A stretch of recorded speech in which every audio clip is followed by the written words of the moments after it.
ये कहानी है कि कैसे हम शिकारी संग्राहक से किसान बने, गांव बसाए। हम पुरा पाषाण से नव पाषाण तक के बदलाव देखेंगे। तो चलिए शुरू करते हैं ये सफर। देखते हैं उन पत्थरों और गुफाओं में क्या छुपा है। सबसे पहले पुरा पाषाण काल। ये तो काफी लंबा चला है ना? हाँ, बहुत लंबा, लाखों साल। तब इंसान पूरी तरह से प्रकृति पर निर्भर था।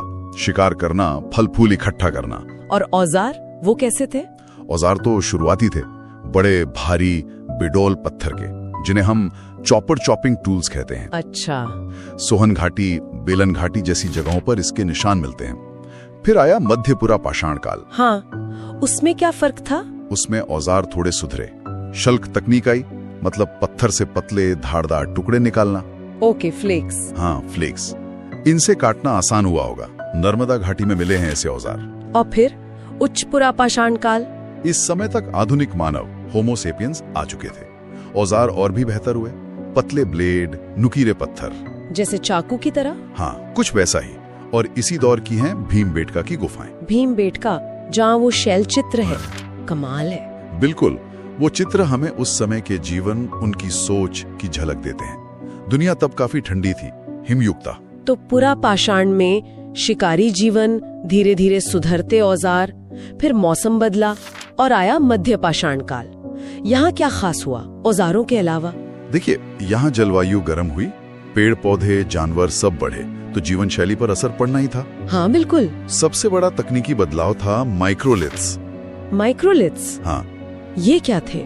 मतलब बहुत छोटे पत्थर के औजार, ज्यामितीय आकार के, त्रिकोण, चौकोर। अच्छा, इतने छोटे? हाँ, शायद इन्हें लकड़ी या हड्डी में लगाकर तीर की नोक या हंसिया जैसा कुछ बनाते होंगे।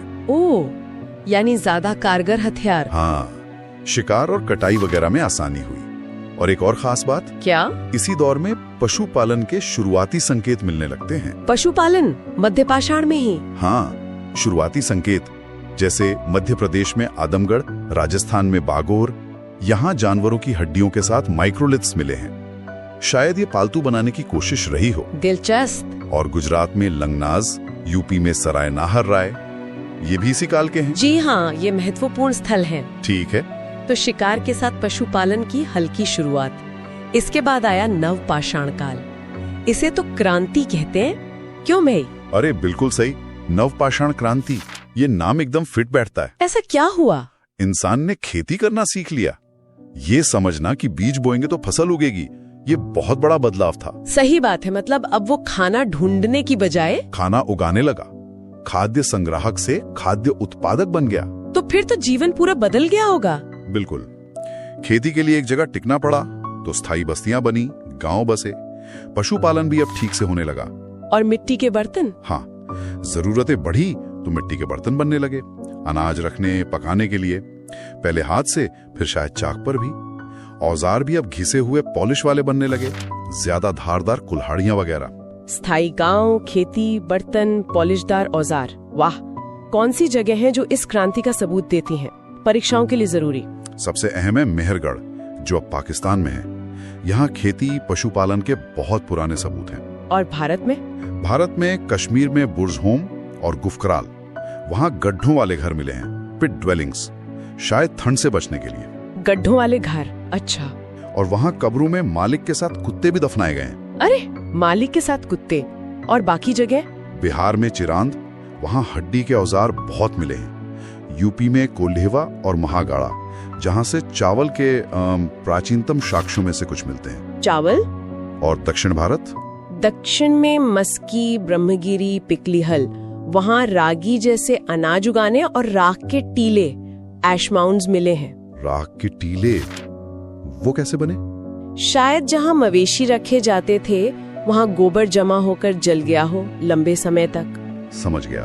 तो ये था पाषाण काल का पूरा सफर, साधारण पत्थर के औजारों से शुरू होकर खेती और गांव बसाने तक। हाँ, और इन्हीं बदलावों ने आगे चलकर हड़प्पा जैसी सभ्यताओं की नींव रखी। हर काल की अपनी पहचान, अपने औजार, अपनी जगह। पुरा पाषाण के शिकारी, मध्य पाषाण के माइक्रोलिथ्स और नव पाषाण की क्रांति। बिल्कुल। और ये देखना कितना दिलचस्प है कि कैसे माहौल बदला, जरूरतें बदली और इंसान ने नई तकनीकें ईजाद। जहां इंसान ने पहली बार धातु का जादू समझा, ताम्रपाषाण युग यानी कैल्कोलिथिक एज। वो दौर जब पत्थर के साथ साथ वो चमचमाते तांबे का इस्तेमाल शुरू हुआ।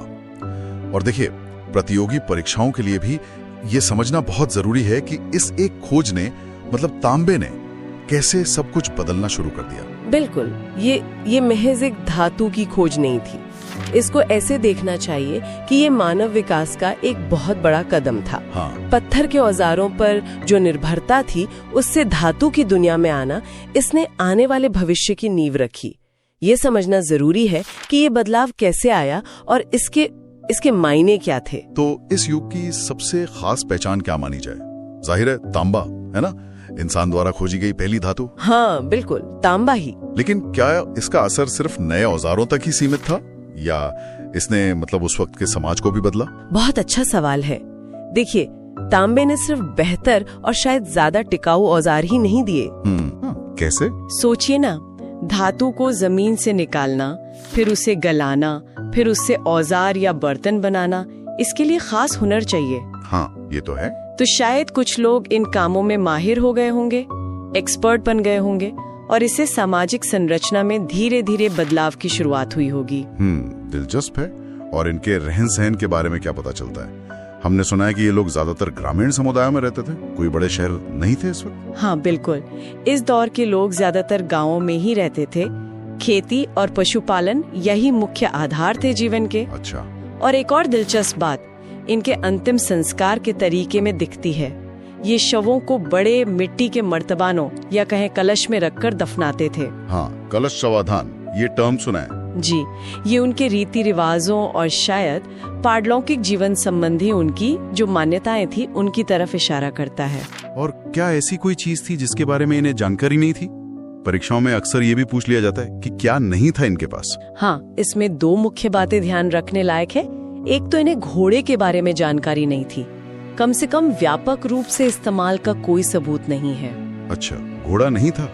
और दूसरा ये पकी हुई ईंटों का इस्तेमाल नहीं करते थे। ओह, अच्छा, तो फिर घर कैसे बनाते थे? इसका मतलब यही है कि इनके घर शायद मिट्टी, घास फूस या फिर कच्ची ईंटों के बने होते होंगे, जो बाद की सभ्यताओं जैसे सिंधु घाटी सभ्यता, जहाँ पक्की ईंटों के मजबूत घर मिले हैं, उतने टिकाऊ नहीं रहे होंगे। सही बात है। अच्छा, घरों की बात हुई तो बर्तनों का जिक्र भी जरूरी है। सुनने में आया है कि इनके मिट्टी के बर्तन भी खास थे, उनकी अपनी पहचान थी। बिल्कुल, पुरातत्वविदों के लिए मिट्टी के बर्तन तो एक तरह से उस काल के, आप कह सकती हैं, सिग्नेचर जैसे होते हैं। हाँ। ताम्रपाषाण युग की दो खास शैलियाँ मिलती हैं। एक तो है काले और लाल रंग के बर्तन, ब्लैक एंड रेड वेयर। ये कैसे होते थे? इनमें आमतौर पर अंदर और बर्तन के गले के पास का हिस्सा काला होता था और बाकी का बाहरी हिस्सा लाल। अच्छा, और दूसरी शैली? दूसरी है गेरुए रंग के बर्तन, ओक्रो कलर्ड पॉटरी, ओसीपी। ये खासकर गंगा यमुना का जो दोआब क्षेत्र है, वहाँ ज्यादा मिले हैं। तो ये बर्तन न सिर्फ उनकी कला और तकनीक दिखाते हैं, बल्कि अलग अलग संस्कृतियों और शायद उनके बीच के व्यापारिक संपर्कों को समझने में भी मदद करते हैं। तो मतलब ये संस्कृति सिर्फ एक दो इलाकों तक सीमित नहीं थी, ये पूरे भारत में फैली हुई थी। हाँ, ये बहुत व्यापक थी, इसका फैलाव काफी बड़ा था।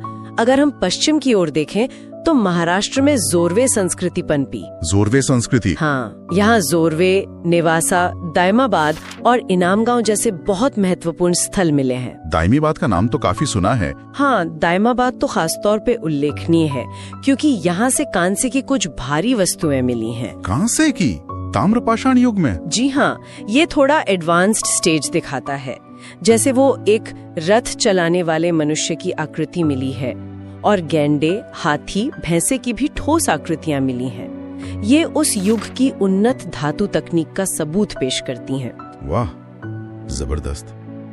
और राजस्थान या मध्य प्रदेश में वहाँ क्या मिला है? दक्षिण पूर्वी राजस्थान में बनास नदी घाटी में आहार और गिलुंद जैसे स्थल मिले हैं। आहार संस्कृति? जी, आहार संस्कृति को ताम्रपाषाण युग के शुरुआती चरणों में गिना जाता है।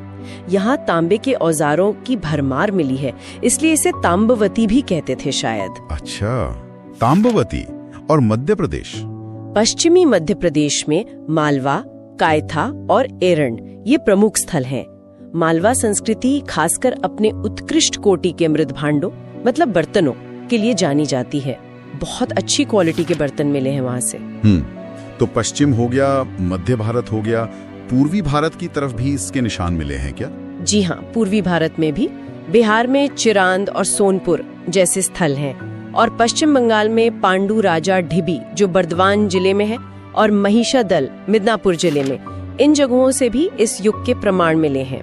बाप रे, मतलब बिहार बंगाल तक। हाँ, इससे साफ पता चलता है कि तांबे का ज्ञान और उससे जुड़ी जो जीवन शैली थी वो भारत के एक बहुत बड़े भूभाग में फैल चुकी थी, कोई एक जगह सीमित नहीं थी। तो संक्षेप में अगर देखें, पहली धातु तांबे का प्रयोग शुरू हुआ, लोग गांव में रहते थे, शवों को कलश में दफनाने का रिवाज था, खास तरह के मिट्टी के बर्तन थे, काले, लाल और गेरुए वाले जी। और पूरे भारत में महत्वपूर्ण स्थल फैले थे, जैसे महाराष्ट्र में दायमाबाद, राजस्थान में आहार, एमपी में मालवा और पूर्व में चिरांद तक। ये सब मिलकर एक ऐसी तस्वीर बनाते हैं जहां इंसान तकनीक और समाज के विकास की एक नई सीढ़ी चढ़ रहा था। बिल्कुल, कि इस शुरुआती तकनीक ने, इस ज्ञान ने किस तरह धीरे धीरे कांसे जैसी मिश्र धातु बनाने के आइडिया को या ज्ञान को प्रेरित किया होगा। और ये जो पहल धातु का इस्तेमाल करने वाले समुदाय थे, इनको रोजमर्रा की जिंदगी में क्या अनोखी चुनौतियां झेलनी पड़ती होंगी, जिसके बारे में शायद हम आज पूरी तरह अंदाजा भी नहीं लगा सकते। सही बात है, सोचने वाली बात है। इस पर सोचिएगा जरूर। भारत के अतीत की गहराइयों में एक ऐसी सभ्यता की कहानी जो हजारों साल पुरानी है, सिंधु घाटी सभ्यता। बिल्कुल, सिंधु नदी के किनारे पनपी भारत की पहली ज्ञात शहरी संस्कृति। और कमाल की बात ये कि ये बहुत ही सुनियोजित थी। हाँ, और इसका नाम जॉन मार्शल ने दिया था, जो उस समय आर्कियोलॉजिकल सर्वे ऑफ इंडिया के हेड थे। सही कहा। और इसका फैलाव देखिए, भारत में पंजाब, हरियाणा, राजस्थान, पश्चिमी यूपी और उधर पाकिस्तान में पंजाब, सिंध, बलूचिस्तान तक, मतलब गजब का विस्तार था। बिल्कुल। उत्तर में मांडा जम्मू कश्मीर में से लेकर दक्षिण में दायमाबाद महाराष्ट्र तक, और पूरब में आलमगीरपुर यूपी से पश्चिम में सुत का गेंडोर बलूचिस्तान तक फैली हुई थी। तो आज हम इसी सभ्यता की कुछ खास बातें समझने की कोशिश करेंगे जो एग्जाम्स के लिए भी जरूरी हैं। हाँ बिल्कुल। तो कहाँ से शुरू करें? नगर योजना से? वो तो बहुत मशहूर है इनकी के लिए। और सड़कें सुना है बिल्कुल सीधी, एक दूसरे को समकोण पर काटती थी, ग्रिड पैटर्न जिसे कहते हैं। एग्जैक्टली। और पानी निकासी का सिस्टम तो पूछिए मत, ढकी हुई नालियाँ हर घर से जुड़ी हुई, कमाल की इंजीनियरिंग। आज भी मुश्किल है कई जगह ऐसा सिस्टम बनाना। और बलूचिस्तान जैसी जगहों पर पानी बचाने के लिए छोटे बांध, जिन्हें गबर बंद या नाला कहते थे, उसके भी सबूत हैं। मतलब पानी का मैनेजमेंट भी जानते थे। अच्छा, ये तो हुई शहर की बात। करते क्या थे ये लोग? इकोनॉमी कैसी थी? देखिए, सबसे पहले तो ये माना जाता है कि कपास, कॉटन उगाने वाले ये दुनिया के पहले लोग थे। अच्छा, तभी शायद यूनानी से सिंडन कहते थे। हाँ, शायद इसी वजह से। और कांसे के औजार, बर्तन खूब मिले हैं, मतलब मेटल का इस्तेमाल पता था। लेकिन लोहा नहीं। नहीं, लोहे की जानकारी इनको बिल्कुल नहीं थी। ये कांस्य युग की सभ्यता थी। तो मुख्य काम क्या थे इनके? कपड़ा बनाना, ईंटें पकाना, नाव बनाना, और हाँ, मनके और गहने बनाने में ये लोग माहिर थे। बहुत सुंदर ज्वेलरी मिली है। सोना कहाँ से आता था? सोना शायद कर्नाटक से आता था, और जेडाइट जैसा पत्थर तो दूर, असम से, दाऊजली हेडिंग वाले इलाके से। वाह। और मिट्टी के बर्तन वो तो मिले ही होंगे। हाँ बिल्कुल, चाक पर बने हुए बढ़िया क्वालिटी के मिट्टी के बर्तन मिले हैं। तो मतलब व्यापार भी होता होगा जोरों पर, इतना सब बन रहा था तो। बिल्कुल, हजारों मोहरें मिली हैं, ज्यादातर सेलखड़ी यानी स्टीटाइट की, कुछ टेराकोटा की भी। इन पर जानवरों की आकृतियाँ और कुछ लिखा हुआ है। ये मोहरें किस काम आती थी? स्टैंप की तरह? हाँ, शायद व्यापार में पहचान के लिए या माल पर निशान लगाने के लिए। और इनका ट्रेड मेसोपोटामिया यानी आज के इराक तक था। ये कैसे पता चला? क्योंकि हड़प्पा की मोहरें वहाँ मिली हैं, और मेसोपोटामिया के रिकॉर्ड्स में इन्हें मेलुहा कहा गया है। मिलुहा दिलचस्प है। और तौलने के लिए बाट वगैरह? हाँ, बाट भी मिले हैं, और वो अक्सर 16 या उसके मल्टीपल्स में होते थे, 16, 32, 64 इस तरह से। तो क्या पैसे चलते थे या बार्टर सिस्टम? ज्यादातर लगता है कि चीजों की अदला बदली यानी बार्टर सिस्टम ही चलता था। कीमती पत्थर जैसे लैपिस लाजुली का भी ट्रेड होता था। इतना सब ऑर्गेनाइज था तो समाज कैसा था? कोई राजा या पुजारी का राज? यही तो एक बड़ा सवाल है। मंदिर या महल जैसी कोई भव्य इमारतें नहीं मिली हैं। तो फिर कौन चलाता था सब? अंदाजा ये है कि शायद कोई एक राजा नहीं, बल्कि व्यापारियों का या कुछ लोगों की समिति का शासन रहा होगा। और धर्म, पूजा पाठ? मंदिरों के सबूत तो नहीं है, पर धार्मिक मान्यताएं थीं। जैसे लिंगम और योनि की पूजा के संकेत मिले हैं, मातृ देवी की मिट्टी की मूर्तियां मिली हैं, पेड़ों और पशुओं की पूजा भी होती थी शायद। वो पशुपति वाली मोहर भी तो है। हाँ, एक मोहर पर योगी जैसी मुद्रा में एक आकृति है जिसके चारों ओर। अब मेरा अगला टॉपिक है वैदिक काल।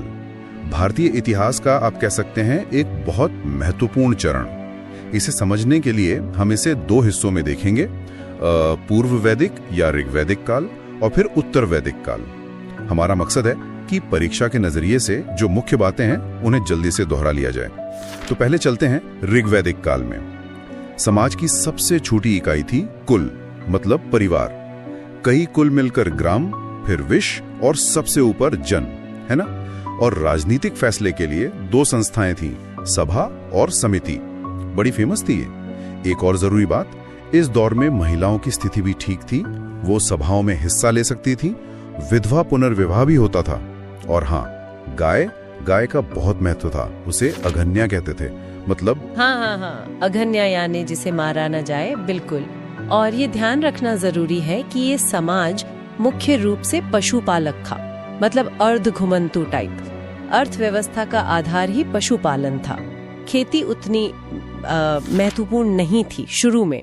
देवता भी प्रकृति वाले ज्यादा थे। इंद्र, जिन्हें पुरंदर भी कहा गया, अग्नि, वरुण, सोम, ये प्रमुख थे। वर्ण व्यवस्था की भी शुरुआत यहीं दिखती है, ब्राह्मण, क्षत्रिय, वैश्य, शूद्र। लेकिन हाँ, ये समझना बहुत जरूरी है कि ये कर्म पर आधारित थी, जन्म पर नहीं, और उतनी कठोर भी नहीं थी। अच्छा, तो फिर उत्तर वैदिक काल में क्या बदला? सुना है काफी बड़े परिवर्तन हुए। हाँ बिल्कुल, यहीं से कहानी काफी बदल जाती है। देखिए, सबसे बड़ा बदलाव था लोहे का इस्तेमाल। वो शुरू हो गया। अब लोहे से जंगल साफ करना आसान हुआ तो खेती बढ़ी। तो जो समाज पहले पशुओं पर ज्यादा निर्भर था, वो अब कृषि प्रधान बन गया। चावल, गेहूं मुख्य फसलें हो गईं और लोग स्थायी रूप से बसने लगे। गांव, बस्तियां बनने लगीं। वो जो छोटे छोटे जन थे ना, वो मिलकर बड़े जनपद बन गए। राजा अब ज्यादा शक्तिशाली हो गया। सभा समिति का महत्व थोड़ा कम हो गया। और इसका समाज पर क्या असर पड़ा? फिर सीधा फर्क पड़ा होगा? हाँ बिल्कुल, सीधा असर पड़ा। वो जो वर्ण व्यवस्था पहले कर्म आधारित थी, वो अब जन पर आधारित हो गई, और ज्यादा कठोर भी। समाज एकदम 4 वर्णों में बट गया। इसी समय गोत्र व्यवस्था भी शुरू हुई, मतलब एक ही पूर्वज से अपनी उत्पत्ति मानना। महिलाओं की स्थिति में भी गिरावट आई। उनको सभाओं से बाहर कर दिया गया। शिक्षा के अवसर भी पहले से कम हो गए। और वो 4 आश्रमों की व्यवस्था, ब्रह्मचर्य, गृहस्थ, वानप्रस्थ, सन्यास, वो भी इसी दौर में स्थापित हुई। अच्छा, तो धर्म में भी बदलाव आए होंगे फिर तो? बिल्कुल। पहले जो यज्ञ वगैरह सरल थे, वो अब बहुत जटिल और खर्चीले हो गए। इससे क्या हुआ कि ब्राह्मण पुरोहितों का महत्व समाज में बहुत बढ़ गया। उनका प्रभाव बढ़ा। और बलि, जो पहले ज्यादातर अपनी इच्छा से होती थी, वो अब एक तरह से अनिवार्य टैक्स जैसी हो गई। राजा की बढ़ती ताकत का संकेत था ये। देवता भी बदल गए। ऋग्वैदिक काल के इंद्र, अग्नि की जगह अब प्रजापति, मतलब सृष्टिकर्ता, विष्णु यानी पालक, और रुद्र, जो शिव का एक रूप है, संहारक, ये ज्यादा महत्वपूर्ण हो गए। इस पूरे काल को समझने के लिए इसका साहित्य देखना भी तो जरूरी है। वेद तो सबने सुने ही हैं। हाँ, वेद तो इसकी नींव है। 4 वेद हैं। ऋग्वेद सबसे पुराना है, जिसमें देवताओं की स्तुतियां हैं। वो शुरुआती दौर की झलक देता है। फिर सामवेद, जिसमें उन्हीं स्तुतियों को गाने लायक बनाया गया। कह सकते हैं भारतीय संगीत का स्रोत। यजुर्वेद में यज्ञ करने की विधियां हैं। ये उत्तर वैदिक काल के बढ़ते कर्मकांड को दिखाता है। और अथर्ववेद, इसमें आपको जादू टोना, बीमारियां दूर करने के मंत्र, औषधियां मिलेंगी। ये आम लोगों के जीवन से ज्यादा जुड़ा लगता है। वेदों के अलावा भी तो और ग्रंथ है ना? हाँ, बहुत हैं।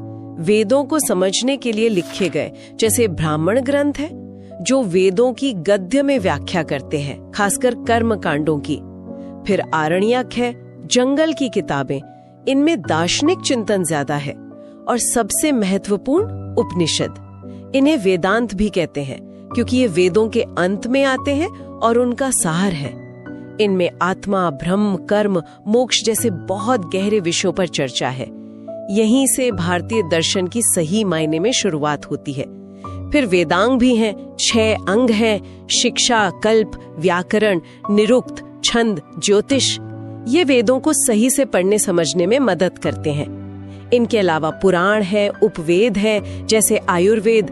ये सब उसी परंपरा का हिस्सा है। अच्छा, और इसी दौर में वो भारत के 6 प्रमुख दर्शन यानी षड्दर्शन भी उभरे थे। सही कहा। वैदिक काल के अंत तक ये 6 विचारधाराएं विकसित हो गई। न्याय, जो तर्क पर जोर देता है, वैशेषिक, अणु सिद्धांत वाला, सांख्य, जो दुनिया को पुरुष और प्रकृति से समझता है, ये सबसे पुराना माना जाता है। फिर योग, मन शरीर के नियंत्रण से मोक्ष वाला, पूर्व मीमांसा, जो कर्म कांड पर बल देता है, और उत्तर मीमांसा या वेदांत, जो ज्ञान और उपनिषदों पर केंद्रित है। ये दिखाता है कि उस युग में सिर्फ कर्मकांड ही नहीं बल्कि तर्क और ज्ञान पर भी कितना गहरा विचार हो रहा था। अब मेरा अगला टॉपिक है जैन धर्म। ये एग्जाम्स के लिहाज से काफी जरूरी टॉपिक है। इसकी शुरुआत मतलब तीर्थंकरों से मानी जाती है। मैंने सुना है कुल 24 तीर्थंकर हुए हैं। जी हाँ, बिल्कुल 24। पहले तीर्थंकर थे ऋषभदेव, जिनका प्रतीक चिन्ह बैल था। और खास बात यह है कि इनका जिक्र हमें वेदों में भी मिलता है। अच्छा, वेदों में भी? हाँ। फिर 23वें तीर्थंकर हुए पार्श्वनाथ। ये वाराणसी से थे और इनका प्रतीक था सर्प। सही, लेकिन जोर तो ज्यादातर 24वें तीर्थंकर वर्धमान महावीर पर ही रहता है ना, मतलब सवालों में। हाँ, बिल्कुल। महावीर स्वामी सबसे प्रमुख हैं। तो उनके जीवन पर थोड़ी बात करते हैं। जन्म 540 ईसा पूर्व के आसपास कुंडग्राम वैशाली में हुआ था, जो अब बिहार में है। जी, कुंडग्राम वैशाली। उनके पिता सिद्धार्थ थे ज्ञात्रिक कुल के प्रधान, और माता त्रिशला वो लिच्छवी राजकुमारी थी। हाँ, लिच्छवी गणराज्य उस जमाने का काफी शक्तिशाली राज्य था वो। बिल्कुल। महावीर की पत्नी का नाम यशोदा था और उनकी एक बेटी भी थी, अनुजा प्रियदर्शिनी। अच्छा, और ये भी सुना है कि उनके पहले शिष्य उनके दामाद ही थे, जमाली। हाँ, ये बात सही है। जमाली उनके पहले शिष्य बने। महावीर ने घर कब छोड़ा था? शायद 30 साल की उम्र में।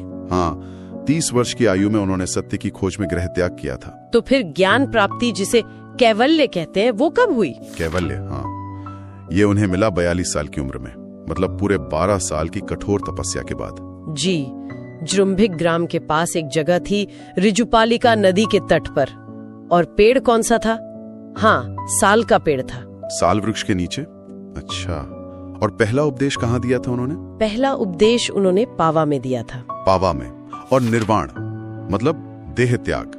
निर्वाण हुआ 72 वर्ष की आयु में 468 ईसा पूर्व में। जगह थी पावापुरी, ये भी बिहार में ही है। ओके। ज्ञान प्राप्ति के बाद उन्हें कुछ उपाधियां भी मिली थी, जैसे जिन। हाँ, जिन या जितेंद्रिय, मतलब इंद्रियों को जीतने वाला। और केवलिन भी कहा गया, यानी जिसे पूर्ण ज्ञान हो, कैवल्य प्राप्त हो गया हो। अच्छा, ये तो हुई महावीर के जीवन की बात। जी। अब थोड़ा जैन दर्शन पर आते हैं। जी। इसमें त्रिरत्न का जिक्र आता है बार बार, ये क्या है? जी, त्रिरत्न मतलब 3 रत्न। ये जैन दर्शन का आधार है। सम्यक ज्ञान यानी सही ज्ञान, सम्यक दर्शन मतलब सही विश्वास या नजरिया, और सम्यक चरित्र। और सम्यक चरित्र, बिल्कुल सही आचरण।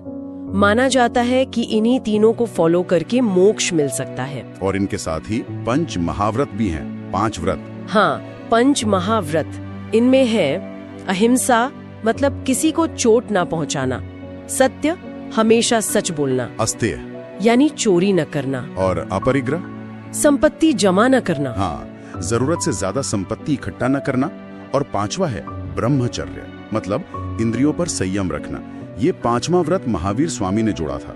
पहले 4 पार्श्वनाथ के समय से थे। अच्छा, ब्रह्मचर्य महावीर ने जोड़ा, क्यों जोड़ा होगा? कोई खास वजह? हो सकता है उस समय के माहौल को देखते हुए, या फिर भिक्षु संघ को और ज्यादा अनुशासन में रखने के लिए इसकी जरूरत महसूस हुई हो। और जैन धर्म की जो मूल मान्यताएं हैं, ईश्वर के बारे में क्या सोच है? देखिए, जैन दर्शन आत्मा के अस्तित्व में विश्वास रखता है और कर्म के सिद्धांत में भी, मतलब जैसा कर्म वैसा फल। लेकिन ये ईश्वर को सृष्टि के रचयिता के तौर पर नहीं मानता। अच्छा, मतलब ईश्वर में विश्वास नहीं। सृष्टि बनाने वाले ईश्वर में नहीं, जीवन का लक्ष्य कर्मों के बंधन से मुक्त होकर मोक्ष पाना है, आत्मा को शुद्ध करना है। समझ गया। आगे चलकर जैन धर्म में 2 हिस्से हो गए थे, श्वेतांबर और दिगंबर। ये क्यों हुआ? हाँ, ये विभाजन हुआ। मुख्य वजह थी अनुशासन और कपड़ों को लेकर मतभेद। जो श्वेतांबर थे वे स्थूलभद्र के अनुयायी माने जाते हैं और सफेद कपड़े पहनते हैं। श्वेतांबर मतलब सफेद वस्त्र वाले। बिल्कुल। और दिगंबर, जिनके प्रमुख भद्रबाहु थे, वो मानते थे कि मोक्ष के लिए वस्त्रों का पूरी तरह त्याग जरूरी है। दिग यानी दिशाएं, ही जिनका अंबर हो यानी वस्त्र। अच्छा, मतलब वो वस्त्र धारण नहीं करते। जी।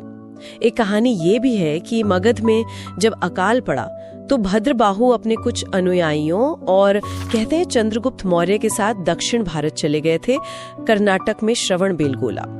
जब वो लौटे तो यहाँ जो लोग रह गए थे उनसे नियम वगैरह को लेकर मतभेद बढ़ गए थे। ये चंद्रगुप्त मौर्य वाला एंगल भी है। खैर, जैन धर्म के इतिहास में 2 बड़ी सभाएं भी हुई जिन्हें संगीति कहते हैं, जहाँ शायद ग्रंथों को इकट्ठा किया गया। हाँ, 2 प्रमुख जैन संगीतियां हुई। पहली हुई थी पाटलिपुत्र में, आज के पटना में, लगभग 300 ईसा पूर्व के आसपास। अध्यक्ष कौन थे इसके? स्थूलभद्र। इसी संगीति में जैन धर्म के जो 12 अंग ग्रंथ हैं उनका संकलन शुरू हुआ। ये मुख्य ग्रंथ हैं। ओके। और दूसरी संगीति? दूसरी संगीति काफी बाद में हुई, 512 ईस्वी में। ये हुई वल्लभी में, गुजरात में, और इसके अध्यक्ष थे देवर्धि क्षमाश्रमण। अच्छा, वल्लभी गुजरात। इसमें क्या हुआ? इसमें जो 12 अंग थे और साथ में 12 उपांग, जो अंगों की तरह से व्याख्याएं हैं, उनको अंतिम रूप दिया गया, मतलब फाइनली लिख लिया गया। ये दोनों संगीतियां, उनके स्थान और अध्यक्ष अक्सर पूछे जाते हैं परीक्षाओं में। हाँ, ये तो इम्पोर्टेंट है। अब थोड़ी बात करते हैं जैन कला और वास्तुकला की। कौन से राजाओं ने इसे बढ़ावा दिया? कई राजाओं ने इसे संरक्षण दिया। जैसे मौर्य सम्राट चंद्रगुप्त मौर्य का नाम आता है, बिंदुसार का भी। फिर कलिंग के राजा खारमेल का नाम बहुत महत्वपूर्ण है। खारवेल, हाँ, उनका हाथी गुम्फा अभिलेख। बिल्कुल। उसी से पता चलता है इनके समय में जैन कला खूब फली फूली। कर्नाटक में श्रवणबेलगोला में भगवान बाहुबली की विशाल मूर्ति है, गोमतेश्वर भी कहते हैं। वो तो बहुत ही प्रसिद्ध है। हाँ, वो तो बहुत ऊंची मूर्ति है, एक ही पत्थर से बनी हुई। जी। फिर ओडिशा में राजा खारवेल ने उदयगिरी और खंडगिरी की गुफाएं बनवाई, वो भी जैन भिक्षुओं के लिए थी। हाथी गुम्फा शिलालेख तो वही है। और राजस्थान में वो दिलवाड़ा मंदिर? हाँ, राजस्थान में माउंट आबू पर दिलवाड़ा के जैन मंदिर। वो तो संगमरमर की नक्काशी के लिए दुनिया भर में मशहूर है। उन्हें विमल शाह जैसे मंत्रियों ने बनवाया था, जो सुलंकी राजाओं के मंत्री थे। कमाल की कारीगरी है वहाँ। जैन मठों को बस्ती भी कहते हैं शायद। हाँ, दक्षिण भारत में खासकर जैन मठों या बस्तियों के लिए बस्ती शब्द इस्तेमाल होता है। तो कुल मिला के देखें तो जैन धर्म का भारतीय दर्शन, कला, संस्कृति सब पर एक गहरा असर रहा है। निश्चित रूप से। अहिंसा का सिद्धांत हो या उनकी वास्तुकला, सब में उनकी छाप दिखते हैं। तो आज हमने जैन धर्म के प्रमुख तीर्थंकरों, खासकर महावीर स्वामी के जीवन को समझा, उनके दर्शन में त्रिरत्न और पंच महाव्रत देखे, श्वेतांबर दिगंबर का विभाजन जाना, महत्वपूर्ण संगीतियों पर बात की और जैन वास्तुकला के कुछ खास उदाहरण भी देखे। जी, एक अच्छी रिविजन हो गई इन सब पॉइंट्स के। इस चर्चा को सुनने के लिए धन्यवाद। अब एक सवाल जो दिमाग में आता है, क्या आज के समय में जहाँ इतनी हिंसा है, चीजें जमा करने की होड़ है, जैन धर्म के जो सिद्धांत हैं, अहिंसा और अपरिग्रह वाले, क्या वो पहले से भी ज्यादा जरूरी, ज्यादा प्रासंगिक नहीं हो गए हैं? सोचने वाली बात है। अगला विषय है बौद्ध धर्म। जी।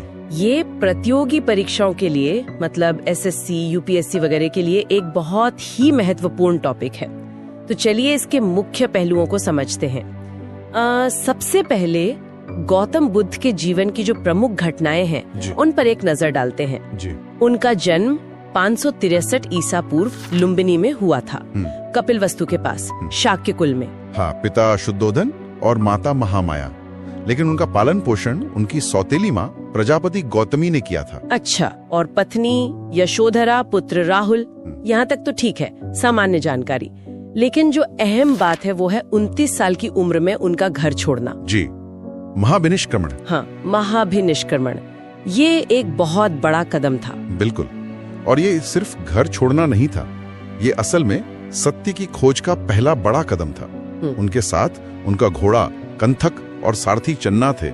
ये नाम भी कभी कभी पूछ लिए जाते हैं। अच्छा। फिर 35 की उम्र में उन्हें ज्ञान मिला उरुवेला में, जो गया के पास है, निरंजना नदी के किनारे बोधि वृक्ष के नीचे, जिसे निर्वाण कहा गया। जी, निर्वाण।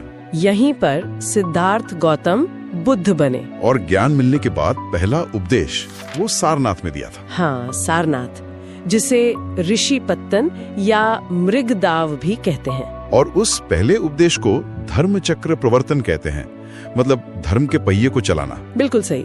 और अंत में 483 ईसा पूर्व कुशीनगर में उनका महापरिनिर्वाण हुआ, यानी उनकी मृत्यु। जी।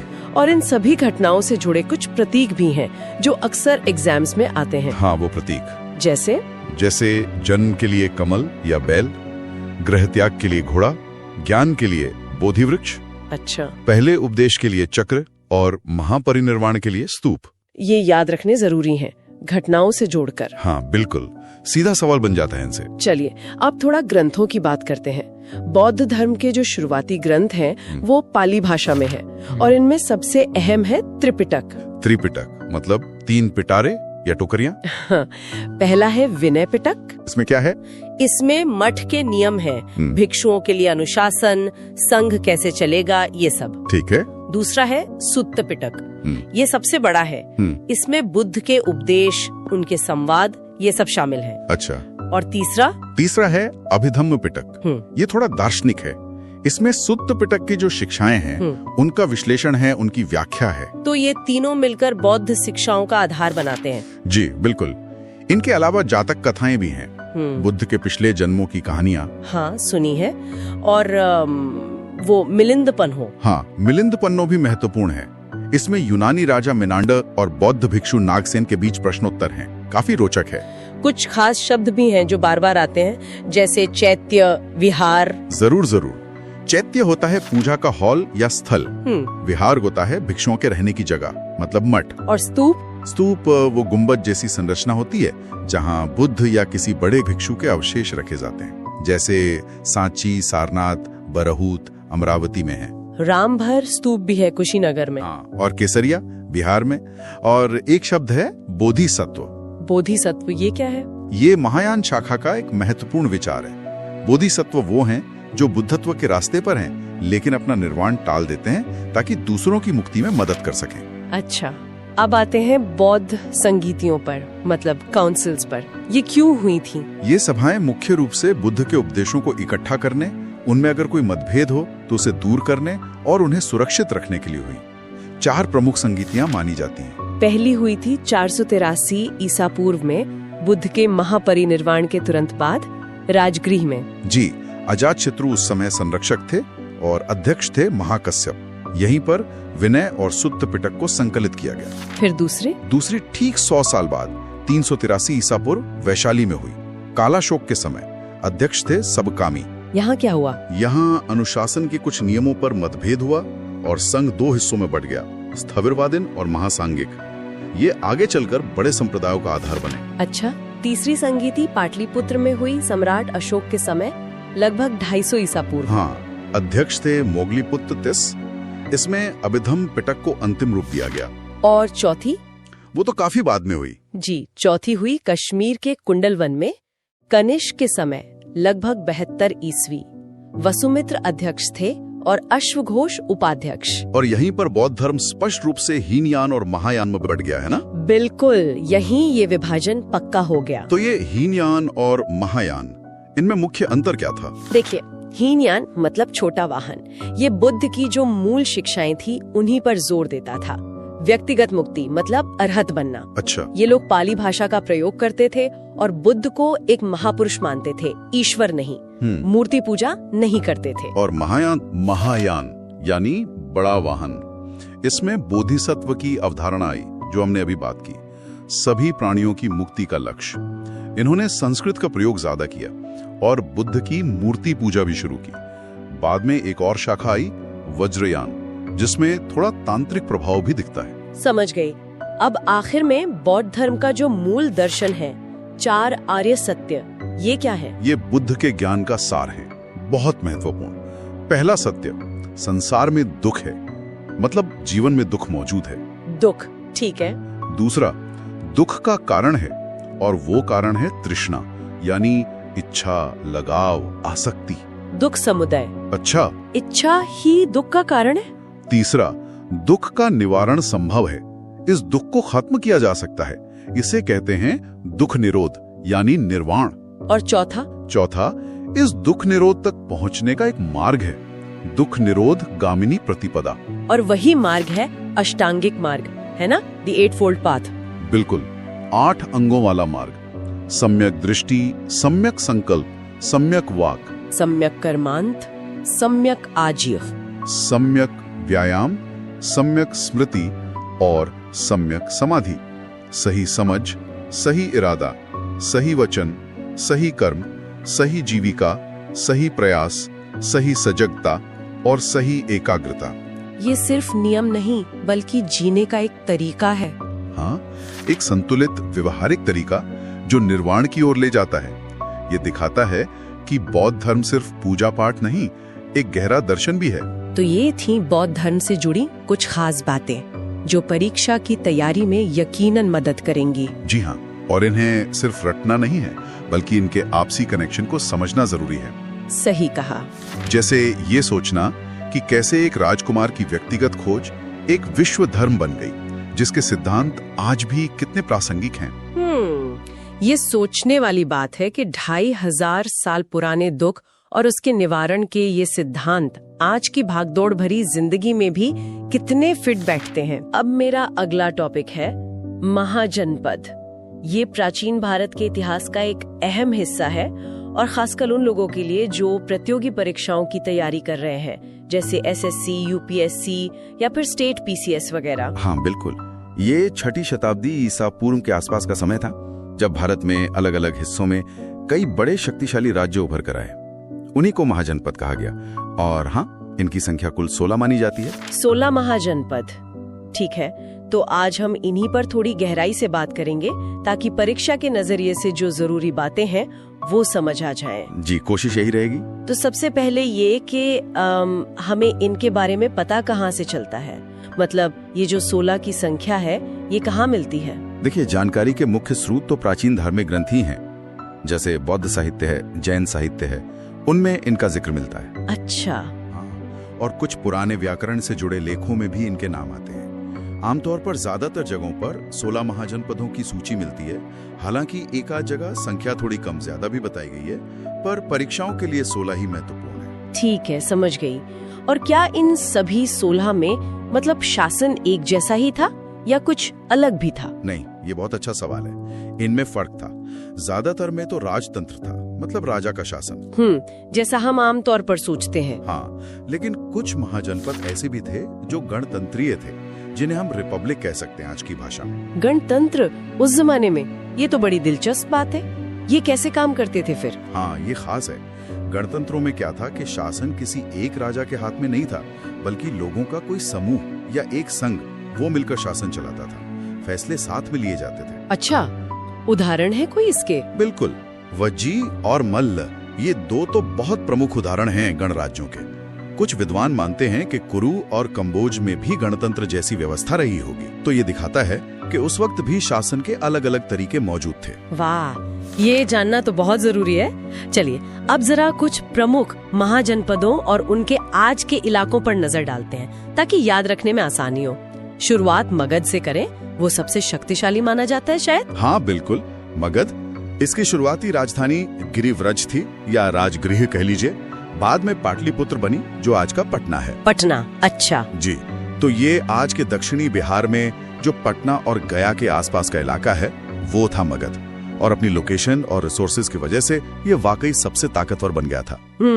मगध के पास सीधा काशी है ना, राजधानी वाराणसी, आज का बनारस। हाँ, काशी, राजधानी वाराणसी। कहते हैं इसका नाम वरुणा और 80 नदियों के संगम के वजह से पड़ा। अच्छा, वरुणा और 80, इसीलिए वाराणसी, ठीक है। बिल्कुल। फिर गंगा के मैदानी इलाकों में और भी थे, जैसे कोसल था, राजधानी श्रावस्ती, ये आज के पूर्वी उत्तर प्रदेश वाला इलाका है। पूर्वी उत्तर प्रदेश। और वत्स था, राजधानी कौशाम्बी, ये आज के प्रयागराज मतलब इलाहाबाद के पास था। ये सब राज्य अपनी उपजाऊ जमीन और व्यापार के रास्तों की वजह से काफी महत्वपूर्ण थे। सही। अच्छा, मध्य भारत की तरफ आए तो अवंती का नाम सुना है? हाँ, अवंती ये भी बड़ा महाजनपद था। इसकी 2 राजधानियां थी, उत्तरी हिस्से की उज्जैनी और दक्षिणी हिस्से की माहिष्मती। 2 राजधानियां। जी, ये आज का जो मालवा क्षेत्र है मध्य प्रदेश का, वो इलाका था। और उज्जैनी यानी आज का उज्जैन, वो उस समय व्यापार और संस्कृति का बहुत बड़ा केंद्र था, बहुत महत्वपूर्ण शहर। उज्जैन, समझ गए। और अगर हम उत्तर पश्चिम की तरफ देखें तो उधर कौन से थे? उत्तर पश्चिम सीमा पर जाएं तो गांधार था, राजधानी तक्षशिला। तक्षशिला, वो तो शिक्षा का बहुत बड़ा केंद्र था, है ना? बिल्कुल, विश्व प्रसिद्ध केंद्र था शिक्षा का। ये आज पाकिस्तान में है, रावलपिंडी के पास। और इसी के पास था कंबोज, राजधानी पूंछ या हटक बताई जाती है। कंबोज, ये कहाँ पड़ता होगा आज? ये आज का जो कश्मीर का राजौरी और पाकिस्तान का हजारा क्षेत्र है, वो इलाका। कंबोज अपने घोड़ों के लिए बहुत मशहूर था और संभवतः ये भी एक गणतंत्र रहा हो। घोड़ों के लिए? अच्छा। और वो गणराज्य जिनका आपने पहले जिक्र किया था, वज्जी और मल? हाँ, वज्जी संघ। इसकी राजधानी वैशाली थी। आज के उत्तरी बिहार में ये 8 कुलों का एक बड़ा मजबूत संघ था। इसमें लिच्छवी सबसे प्रमुख थे। ये अपनी गणतांत्रिक व्यवस्था के लिए ही जाना जाता था।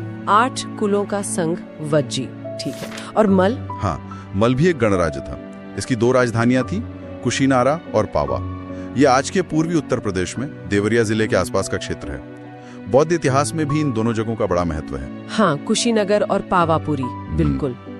अच्छा, क्या कोई महाजनपद दक्षिण भारत में भी था? मुझे याद नहीं आ रहा। हाँ, एक था। सिर्फ एक महाजनपद दक्षिण में था, अश्मक या अस्सक भी कहते हैं इसे। अश्मक कहाँ पर था ये? ये गोदावरी नदी के किनारे बसा था। राजधानी थी पोतन या पोटली। ये इकलौता महाजनपद था जो विंध्य पर्वत के दक्षिण में स्थित था। ओह, ये तो खास बात है। दक्षिण का इकलौता महाजनपद अश्मक, ठीक है। और बाकी जो रह गए उनका भी नाम बता दीजिए संक्षिप्त में। जी बिल्कुल। अंग था, राजधानी चंपा, आज का पूर्वी बिहार। शूरसेन था, राजधानी मथुरा, आज का मथुरा क्षेत्र। पांचाल था, पश्चिमी उत्तर प्रदेश में। इसकी भी 2 राजधानियां थीं, अहिच्छत्र और काम्पिल्ले। कुरु था, राजधानी इंद्रप्रस्थ, आज का दिल्ली मेरठ वाला इलाका। मत्स्य था, राजधानी विराटनगर, आज का जयपुर क्षेत्र। और चेदी था, राजधानी सोत्थिवती या सुक्तिमती, आज का बुंदेलखंड क्षेत्र। ठीक है, तो ये हो गए पूरे 16। बहुत अच्छे से समझ आ गया। तो अगर हम मोटी मोटी बातें याद रखें तो मगध का सबसे शक्तिशाली होना, वज्जी और मल जैसे गणराज्यों का अस्तित्व, काशी का महत्व, अवंती का उज्जैन शहर और दक्षिण में अश्मक, ये कुछ खास पॉइंट है। बिल्कुल सही, ये मुख्य बातें हैं जो याद रखनी चाहिए। और ये सोचना भी बड़ा रोचक है कि कैसे इन हजारों साल पुराने राज्यों और शहरों के नाम आज भी हमारे भूगोल का, हमारे इतिहास का हिस्सा हैं। इनकी विरासत कहीं ना कहीं आज भी जिंदा है। अच्छा, तो अब मेरा अगला विषय है मगध साम्राज्य। ये उन 16 महाजनपदों में से एक था। चलिए इस पर थोड़ी गहराई से बात करते हैं। बिल्कुल, मगध का अध्ययन जरूरी है क्योंकि इसने भारत के पहले, आप कह सकते हैं, बड़े साम्राज्य की नींव रखी। देखिए, किसी भी शक्ति के उदय के पीछे कई कारण होते हैं, है ना? मगध के मामले में देखें तो उसकी भौगोलिक स्थिति, जो नेचुरल रिसोर्सेज थे, और हाँ, जो शासक थे, उनकी नीतियां, इन सब ने मिलकर इसे एक प्रमुख ताकत बनाया। हाँ, जैसे आपने भौगोलिक स्थिति की बात की, इनकी राजधानियों को ही देखें। पहले राजगृह 5 पहाड़ियों से घिरा हुआ, मतलब एक तरह से नेचुरल किला। बिल्कुल बिल्कुल, सुरक्षा की दृष्टि से बहुत महत्वपूर्ण। और फिर बाद में पाटलिपुत्र, वो गंगा और सोम नदियों के संगम पर थी। तो ये तो व्यापार और जलमार्ग दोनों के लिए एकदम सही जगह होगी ना? एकदम सही कहा आपने। नदियों से आना जाना, व्यापार सब आसान हुआ और सुरक्षा तो थी ही। और एक बहुत बड़ी बात जो अक्सर डिस्कस होती है, वो है लोहे के भंडार। हाँ, लौह अयस्क। जी, इस इलाके में लोहा आसानी से उपलब्ध था। तो इससे क्या हुआ? बेहतर हथियार बने, खेती के लिए अच्छे औजार बने, तो जाहिर है फौजी ताकत भी बढ़ी और खेती में प्रोडक्शन भी बढ़ा, जिससे बड़ी सेना रखना आसान हो गया। अच्छा, तो ये तो हुई लोकेशन और रिसोर्सेज की बात। अब आते हैं राजवंशों पर। हर्यंक वंश से शुरुआत हुई थी, है ना? बिंबिसार। हाँ, हर्यंक वंश। बिंबिसार इसके प्रमुख शासक थे। उन्होंने अंग राज्य को जीता था और आसपास के जो राज्य थे जैसे कोसल, लिच्छवी, मद्र, उनसे वैवाहिक संबंध बनाए। मतलब डिप्लोमेसी और युद्ध दोनों का इस्तेमाल किया अपनी स्थिति मजबूत करने के लिए। काफी रणनीतिक चालें थी। बिल्कुल। फिर उनके बेटे आए, अजात शत्रु। इनके बारे में कहा जाता है कि इन्होंने अपने पिता की हत्या करके गद्दी हासिल की थी। अजातशत्रु ने भी विस्तार जारी रखा। काशी और जो समय का शक्तिशाली वज्जी संघ था, वैशाली वाला, उसको हराया। ये भी सुनने में आता है कि युद्ध में कुछ नई तकनीकें इस्तेमाल की, जैसे वो रथ मूसल और महाशिला कंटक जैसे कुछ इंजिन्स, और किलों की घेराबंदी भी की। अच्छा, और पहली बौद्ध संगीति भी तो इन्हीं के समय हुई थी। जी हाँ, बिल्कुल। पहली बौद्ध संगीति या काउंसिल कह लें, वो अजातशत्रु के संरक्षण में राजगृह में ही हुई थी। और फिर इसी वंश में उदाइन ने राजधानी बदली थी, पाटलिपुत्र ले गए थे। हाँ, उदाइन ने ही राजधानी को राजगृह से पाटलिपुत्र शिफ्ट किया था। हर्यंक वंश के बाद फिर आया शिशुनाग वंश। शिशुनाग वंश, इनकी क्या खास बात थी? शिशुनाग वंश की सबसे बड़ी उपलब्धि मानी जाती है अवंती को जीतना। अवंती भी एक शक्तिशाली महाजनपद था उस समय, तो उसको मगध में मिला लेना एक बहुत बड़ी कामयाबी थी। और इनके समय में दूसरी बौद्ध संगीति हुई वैशाली में। ओके, पहले राजगृह में, फिर वैशाली में, ठीक है। और इसके बाद नंदवंश। जी, फिर आया नंदवंश। इसके संस्थापक थे महापद्म नंद। ये बहुत ही शक्तिशाली शासक माने जाते हैं। इन्हें उपाधियां मिली थी, जैसे एकराट मतलब एकमात्र सम्राट, और सर्व क्षत्रांतक यानी क्षत्रियों का नाश करने वाला। अच्छा, ये उपाधियां तो काफी कुछ बताती हैं उनके बारे में। हाँ, ये दिखाती हैं कि उन्होंने एक बहुत विशाल साम्राज्य बनाया था। शायद निम्न कुल से आते थे, ऐसा भी माना जाता है। इसी वंश के आखिरी शासक थे धनानंद। वो थोड़े अलोकप्रिय थे शायद, और उन्हीं के समय में सिकंदर का आक्रमण हुआ था। हाँ, सिकंदर का आक्रमण। और फिर धनानंद को हटाकर ही तो चंद्रगुप्त मौर्य ने मौर्य वंश की स्थापना की थी, चाणक्य की मदद से। बिल्कुल। नंद वंश का अंत और मौर्य वंश का उदय, ये भारतीय इतिहास का एक बहुत बड़ा मोड़ था। सही कहा। अच्छा, ये तो हुई राजाओं और वंशों की बात, पर उस समय का जो आम जीवन था, समाज, अर्थव्यवस्था, उसके बारे में क्या पता चलता है? देखिए, समाज और अर्थव्यवस्था भी काफी विकसित हो रहे थे। एक खास तरह के मिट्टी के बर्तन मिलते हैं खुदाई में, काले चमकदार। उन्हें नॉर्दर्न ब्लैक पॉलिश्ड वेयर या NBPV कहते हैं। ये उस समय की एक पहचान है, दिखाता है कि पॉटरी बनाने की तकनीक कितनी अच्छी थी। अच्छा, और व्यापार वगैरह के लिए सिक्के चलते थे? हाँ, आहत सिक्के, जिन्हें पंच मार्क कॉइन भी कहते हैं, वो चलन में थे। इनको शायद निष्क या सतमान भी कहा जाता था। ये दिखाता है कि अब बार्टर सिस्टम से आगे बढ़कर मुद्रा का प्रयोग बढ़ रहा था। अर्थव्यवस्था मोनेटाइज हो रही थी। मतलब ट्रेड और कॉमर्स काफी फल फूल रहा होगा। जी, और जो कारीगर थे, व्यापारी थे, उनके अपने संगठन होते थे। श्रेणी कहते थे उन्हें, या गिल्ड। ये श्रेणियां एक तरह से अपने व्यापार को नियंत्रित करती थी, नियम बनाती थी। और खेती, कृषि का क्या हाल था? खेती की बात करें तो सिंचाई की व्यवस्था काफी उन्नत थी। इससे सरप्लस प्रोडक्शन होता था, मतलब जरूरत से ज्यादा अनाज पैदा होता था। और यही अतिरिक्त अनाज था जिससे राजा टैक्स लेता था, सेना रखता था, प्रशासन चलाता था। टैक्स की बात आई तो टैक्स सिस्टम कैसा था? क्या किसान बहुत ज्यादा टैक्स देते थे? एक टैक्स था बलि। ये शायद पहले स्वैच्छिक होता था, पर अब अनिवार्य कर बन गया था। और किसान अपनी उपज का लगभग छठा हिस्सा, मतलब 1/6 राजा को टैक्स के रूप में देते थे। अच्छा, और समाज में कौन लोग प्रभावशाली थे, जैसे गांव का मुखिया वगैरह? हाँ, समाज में अमीर किसान होते थे जिन्हें गहेपति कहा जाता था। ये जमीन के मालिक होते थे। गांव का जो मुखिया होता था उसे भोजक या ग्राम भोजक कहते थे। वो गांव के लेवल पर प्रशासन देखता था, टैक्स कलेक्शन में भी मदद करता था। और टैक्स वसूलने के लिए क्या अलग से अधिकारी भी थे? बिल्कुल। टैक्स सिस्टम काफी ऑर्गेनाइज था। जैसे सामान लाने ले जाने पर सीमा शुल्क यानी कस्टम ड्यूटी लगती थी। इससे वसूलने वाले अधिकारी शौल्किक या शुल्काध्यक्ष कहलाते थे। रास्तों पर चलने का भी टैक्स था, पथकर यानी टोल टैक्स।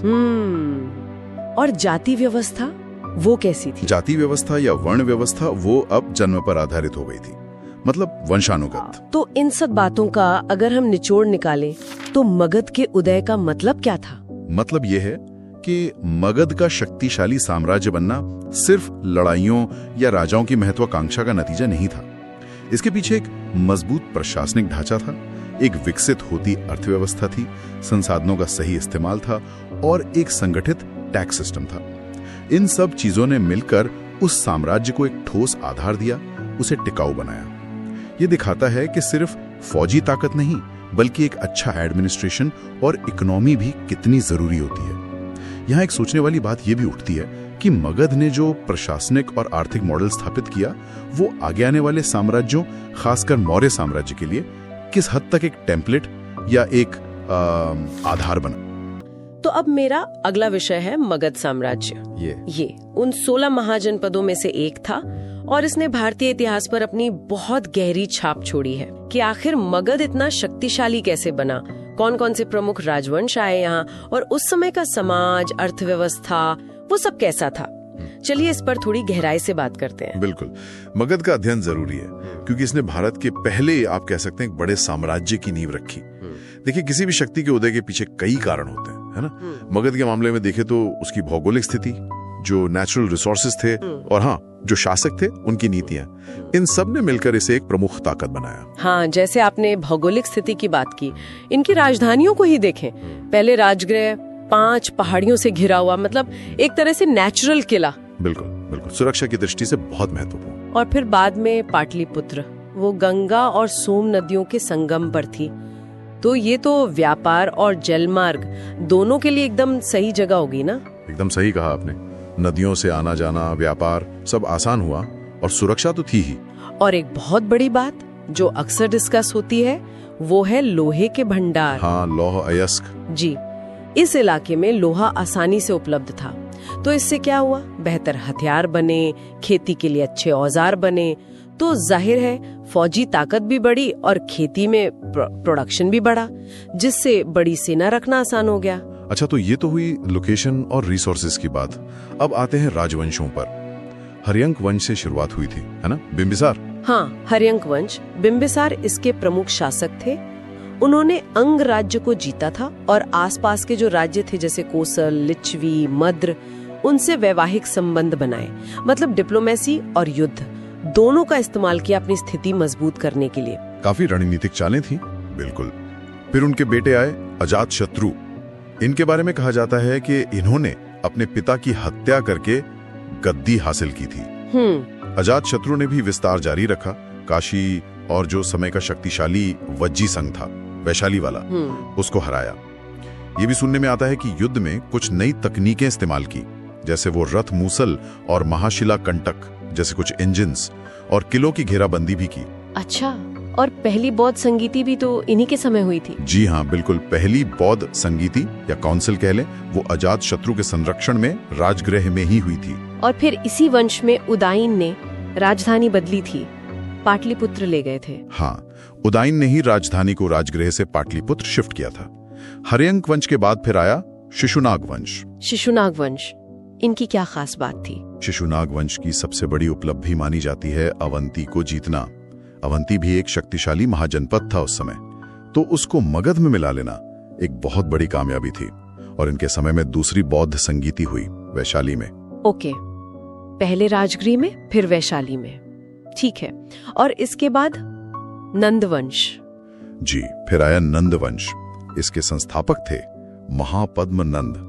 ये बहुत ही शक्तिशाली शासक माने जाते हैं। इन्हें उपाधियां मिली थी, जैसे एकराट मतलब एकमात्र सम्राट, और सर्व क्षत्रांतक यानी क्षत्रियों का नाश करने वाला।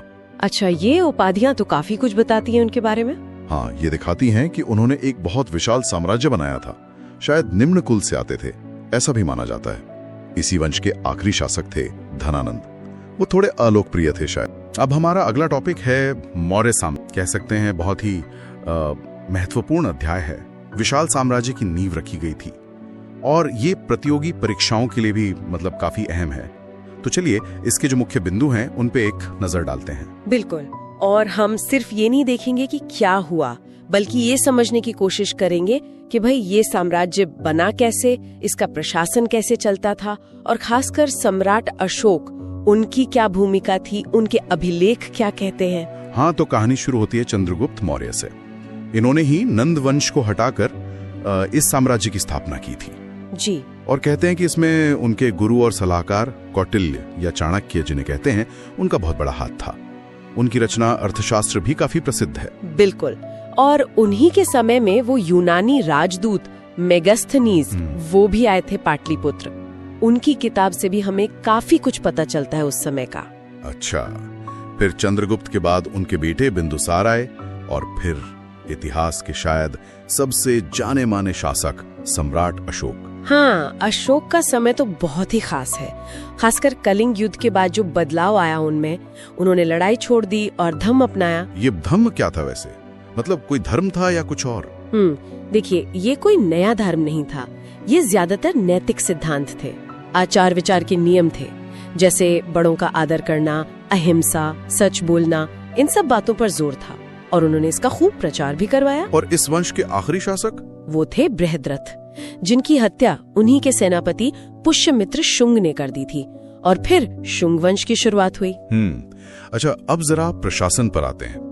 मौर्य प्रशासन के बारे में कहा जाता है कि वो काफी वेल ऑर्गेनाइज था। हाँ, बिल्कुल।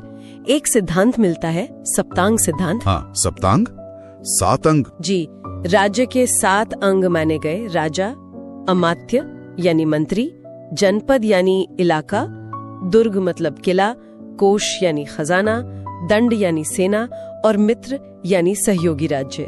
ये एक तरह से पूरे राज्य का फ्रेमवर्क था। और जमीनी स्तर पर कैसा था? केंद्र में क्या व्यवस्था थी? केंद्र में एक मंत्री परिषद होती थी राजा की मदद के लिए, और फिर कई अधिकारी थे अलग अलग काम देखने के लिए, जैसे युक्त, राजुक, प्रादेशिक, ये सब। और शहरों का प्रशासन, पाटलिपुत्र का जिक्र आता है अक्सर। हाँ, पाटलिपुत्र का प्रशासन तो काफी विस्तृत था। मेगास्थनीज ने लिखा है कि शहर का काम देखने के लिए 6 समितियां थीं और हर समिति में 5 सदस्य होते थे। 6 समितियां? क्या क्या काम देखती थी ये? अलग अलग काम थे, जैसे एक समिति उद्योगों का काम देखती थी, एक विदेशियों की देखरेख करती थी, एक जन्म मृत्यु का रिकॉर्ड रखती थी, फिर व्यापार वाणिज्य देखने वाली समिति, बनी हुई चीजों की जांच करने वाली और बिक्री कर वसूलने वाली समिति। मतलब काफी डिटेल में सोचा गया था। कमाल है, उस जमाने में इतना व्यवस्थित नगर प्रशासन। और सेना? सेना भी जबरदस्त थी। पैदल सैनिक, घुड़सवार, हाथी सेना, रथ सेना, यहाँ तक कि नौसेना भी थी। और जासूसी व्यवस्था वो भी बहुत मजबूत थी। गूढ़ पुरुष कहा जाता था जासूसों को। हाँ, कुछ अधिकारियों के नाम भी याद रखने होते हैं, जैसे समाहर्ता और सन्निधाता। जी हाँ, समाहर्ता जो थे वो राजस्व इकट्ठा करने वाले मुख्य अधिकारी थे, टैक्स कलेक्शन। और सन्निधाता वो राजकीय कोष यानी ट्रेजरी और भंडार गृह के संरक्षक थे। ठीक है, अब आते हैं अर्थव्यवस्था पर। तो जाहिर है कृषि मुख्य आधार रही होगी। बिल्कुल, खेती ही मेन थी और उपज का करीब 6वां हिस्सा टैक्स के रूप में लिया जाता था, जिसे भाग कहते थे। और क्या स्रोत थे आय के? राज्य का कुछ चीजों पर एकाधिकार था, मोनोपोली थी, जैसे खानों पर, जंगलों पर, नमक बनाने पर, शराब बनाने पर। इनसे भी राज्य को आमदनी होती थी। व्यापार कैसा था? व्यापार भी काफी उन्नत था, देश के अंदर भी और बाहर दूसरे देशों से भी। और मुद्रा के तौर पर वो आहत सिक्के, पंचमार्क्ड कॉइन, वो चलते थे। समाज की बात करें तो वर्ण व्यवस्था तो थी ही। हाँ, वर्ण व्यवस्था मौजूद थी, लेकिन मेगास्थनीज ने एक अलग तरह का वर्गीकरण किया है। उन्होंने काम के आधार पर समाज को 7 वर्गों में बांटा है, जैसे दार्शनिक, किसान, सैनिक, चरवाहे, कारीगर, निरीक्षक और मंत्री। अच्छा, काम के आधार पर? ये दिलचस्प है। और दास प्रथा?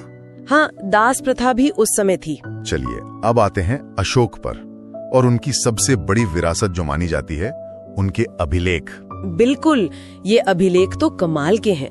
पत्थर के बड़े बड़े खंभों पर, चट्टानों पर, गुफाओं की दीवारों पर, सोचिए पूरे साम्राज्य में फैले हुए हैं। ये अपने आप में एक अनोखी चीज है कि कोई राजा अपनी बात सीधे अपनी प्रजा तक इस तरह पहुंचा रहा है। किस भाषा और लिपि में है यह अभिलेख? ज्यादातर अभिलेख प्राकृत भाषा में है, जो उस समय आम लोगों की भाषा थी। और लिपियों की बात करें तो सबसे ज्यादा ब्राह्मी लिपि का इस्तेमाल हुआ है, जो बाएं से दाएं लिखी जाती है। अच्छा। लेकिन उत्तर पश्चिम भारत में, जो आज पाकिस्तान अफगानिस्तान का इलाका है, वहाँ खरोष्ठी लिपि भी मिली है, जो दाएं से बाएं लिखी जाती थी। और अफगानिस्तान में तो यूनानी और अरामिक लिपियों में भी अभिलेख मिले हैं। यानी जहाँ जैसी जरूरत वैसी लिपि। जी हाँ, ये दिखाता है कि साम्राज्य कितना फैला हुआ था और वो स्थानीय भाषाओं, लिपियों का भी ध्यान रखते थे। और इन अभिलेखों को पढ़ा किसने सबसे पहले? ये भी एक जरूरी सवाल बनता है। हाँ, ये बहुत महत्वपूर्ण है। ब्राह्मी लिपि को सबसे पहले 1837 में जेम्स प्रिंसेप नाम के एक अंग्रेज विद्वान ने पढ़ा था। इसी के बाद हम अशोक और उनके समय के बारे में इतना कुछ जान पाए। मतलब प्रिंसेप ने एक तरह से इतिहास का एक बड़ा दरवाजा खोल दिया। बिल्कुल सही। कुछ अभिलेख और भी खास हैं, जैसे मस्की, गुर्जरा, निट्टूर, उदयगोलम। इन छोटे शिलालेखों में अशोक का नाम अशोक मिलता है, वरना ज्यादातर अभिलेखों में उन्हें देवाना प्रिय यानी देवताओं का प्रिय या प्रियदर्शी यानी प्रियदर्शी कहा गया है। अच्छा, नाम सिर्फ कुछ ही जगह मिलता है? और वो बराबर पहाड़ियों वाली गुफाएं, हाँ बराबर पहाड़ियों में जो गुफाएं हैं वो अशोक ने आजीविक संप्रदाय के साधुओं को दान में दी थी। इसका भी जिक्र अभिलेखों में है। तो इन अभिलेखों से हमें अशोक के धम्म, उनके प्रशासन, उनकी सोच, उस समय के समाज, सबके बारे में बहुत जानकारी मिलती है। तो अगर हम सार निकालें तो मौर्य साम्राज्य भारत का पहला बड़ा सेंट्रलाइज्ड एम्पायर था और उसका प्रशासन काफी मजबूत था। बिल्कुल। और अशोक ने युद्ध छोड़कर धम्म को अपनाया, शांति और नैतिकता पर जोर दिया और अभिलेखों के जरिए अपनी प्रजा से बात की। ये उस जमाने के हिसाब से बहुत ही आगे की सोच थी, बहुत अनोखी बात थी। हाँ, इसका असर तो भारतीय इतिहास पर बहुत गहरा रहा है। निश्चित रूप से उनकी प्रशासनिक और नैतिक विरासत का प्रभाव आज भी हम कहीं न कहीं देख सकते हैं। ये सोचने वाली बात है कि मौर्य काल की जो प्रशासनिक व्यवस्था थी, खासकर नगर प्रबंधन या उनका टैक्स सिस्टम, उसमें से क्या आज भी हमारे लिए कुछ सीखने लायक हो सकता है? क्या कुछ प्रासंगिक है आज भी? उम्मीद है मौर्य साम्राज्य पर ये चर्चा आपके रिवीजन में मददगार रही होगी। जी, अब मेरा अगला टॉपिक है मौर्योत्तर काल, मौर्य साम्राज्य के पतन के बाद का वो समय। हमारे पास जो जानकारी है उसमें दिखता है कि ये एक ऐसा दौर था जब भारत में कोई एक केंद्रीय शक्ति नहीं थी। तो चलिए इस बिखरे हुए लेकिन बेहद अहम दौर की मुख्य बातों को समझने की कोशिश करते हैं। बिल्कुल, ये समझना जरूरी है क्योंकि इसी दौर में शुंग, कण्व, सातवाहन जैसे जो भारतीय राजवंश थे वो अपनी पहचान बना रहे थे। तो वहीं शक, कुषाण, पार्थियन और हिंद यवन जैसे बाहरी शासक भी भारतीय उपमहाद्वीप पर अपना गहरा असर छोड़ रहे थे। हम इन सभी के सबसे महत्वपूर्ण पहलुओं पर गौर करेंगे। ठीक है, तो मौर्यों के ठीक बाद आते हैं शुंग वंश, 185 बीसी से 73 बीसी तक। इनके संस्थापक थे पुष्यमित्र शुंग। मौर्यों के सेनापति थे ये। राजधानी पाटलिपुत्र और मध्य प्रदेश में विदिशा थी। पुष्यमित्र शुंग वैदिक धर्म के अनुयायी थे, लेकिन एक दिलचस्प बात यह है कि उन्होंने बौद्ध कला को भी संरक्षण दिया। अच्छा। जैसे भरहुत स्तूप के पुनर्निर्माण से पता चलता है। और उनके बेटे अग्निमित्र तो कालिदास के प्रसिद्ध नाटक मालविका अग्निमित्रम के नायक भी हैं। हाँ, ये तो सुना है। शुंगों का अंत फिर कण्व वंश के वासुदेव ने किया। अच्छा, तो शुंगों के बाद कण्व वंश आया 73 बीसी से 28 बीसी तक। संस्थापक वासुदेव जी। राजधानी पाटलिपुत्र ही रही। इनका शासनकाल तो काफी छोटा रहा। फिर सही कहा। जल्द ही इन्हें दक्कन की एक बड़ी शक्ति सातवाहन वंश के सिमुक ने हरा दिया। सातवाहन। और यहीं से सातवाहनों का प्रभावशाली दौर लगभग 60 बीसी से 225 एडी तक वो शुरू होता है। सिमुक संस्थापक थे। लेकिन सबसे प्रसिद्ध शासक गौतमीपुत्र सातकर्णी माने जाते हैं। गौतमीपुत्र सातकर्णी, जिन्होंने शकों को हराया था। जी बिल्कुल, शकों को हराया था। सातवाहनों की एक बहुत ही अनोखी बात थी, वो मातृनाम पद्धति वाली, मेट्रोनॉमिक्स जिसे कहते हैं। हाँ, राजा अपने नाम के आगे अपनी माँ का नाम लगाते थे, जैसे गौतमी पुत्र। बिल्कुल, गौतमी का पुत्र। लेकिन ये जानना भी जरूरी है कि राज सिंहासन का उत्तराधिकार पिता से पुत्र को ही मिलता था, मतलब पैट्रिलिनियल ही था। सही कहा, उत्तराधिकार पितृवंशीय ही था। और उन्होंने ही ब्राह्मणों और बौद्ध भिक्षुओं को कर मुक्त भूमि दान देने की प्रथा शुरू की। इसका आगे चलकर समाज पर गहरा असर पड़ा। भूमि दान की शुरुआत। हाँ, और उन्होंने सीसे के सिक्के भी जारी किए, लीड कॉइन्स। अच्छा, सीसे के? वो तो काफी अलग है। जी, उस समय के लिए काफी अलग था। हाँ, उनकी वास्तुकला भी अद्भुत है। चट्टानों को काट कर बनाए गए चैत्य और विहार। हाँ, अजंता एलोरा जैसे। जी, अजंता एलोरा और अमरावती, नागार्जुन कोंडा में भी मिलते हैं। इनकी राजभाषा प्राकृत थी। तो ये थे कुछ प्रमुख देसी राजवंश। लेकिन जैसा हमने शुरू में कहा, इसी दौर में मध्य एशिया से भी कई समूह भारत आए। इनमें सबसे पहले थे हिंद यवन, इंडो ग्रीक्स। हाँ, ये बैक्ट्रिया के शासक थे और हिंदू कुश पर्वत पार करके भारत आने वाले पहले बाहरी शासकों में से थे। इन्होंने ही भारत में सबसे पहले सोने के सिक्के जारी किए। सोने के सिक्के सबसे पहले इन्होंने? हाँ, जिन पर राजाओं के चित्र और नाम होते थे। और हेलेनिस्टिक कला, मतलब यूनानी शैली की कला वो भी इन्हीं की देन है, जिसका असर हमें बाद में गांधार कला की मूर्तियों में साफ दिखता है। अच्छा, गांधार कला पर प्रभाव। जी, इनके सबसे प्रसिद्ध शासक मिनांडर या मिलिंद थे। मिलिंद, हाँ, मिलिंद पन्नो। बिल्कुल, जिनका बौद्ध भिक्षु नागसेन के साथ जो संवाद है वो मिलिंद पन्नो ग्रंथ में दर्ज है। हिंद यवनों के बाद शाकाय, सिदियंस, सुना है इनकी कई शाखाएं थी भारत में। जी हाँ, 5 शाखाएं थीं, भारत के अलग अलग हिस्सों में फैली। पश्चिमी भारत में इनकी शाखा सबसे शक्तिशाली रही और उसके सबसे प्रसिद्ध शासक थे रुद्रदामन प्रथम। रुद्रदामन, जूनागढ़ अभिलेख वाले। पश्चिमी भारत में इनका शासन 4वीं सदी तक चला, जब गुप्त शासक चंद्रगुप्त द्वितीय ने इन्हें हराया। अच्छा, चंद्रगुप्त द्वितीय ने, पर वो विक्रम संवत वाली बात। हाँ, एक दिलचस्प मान्यता ये भी है कि 57 ईसा पूर्व में उज्जैन के राजा विक्रमादित्य ने शकों को हराकर विक्रम संवत की शुरुआत की थी। अच्छा, शकों के बाद उत्तर पश्चिम में पार्थियन आए, पहलव। हाँ। इनका शासन शकों के बाद उसी इलाके में रहा।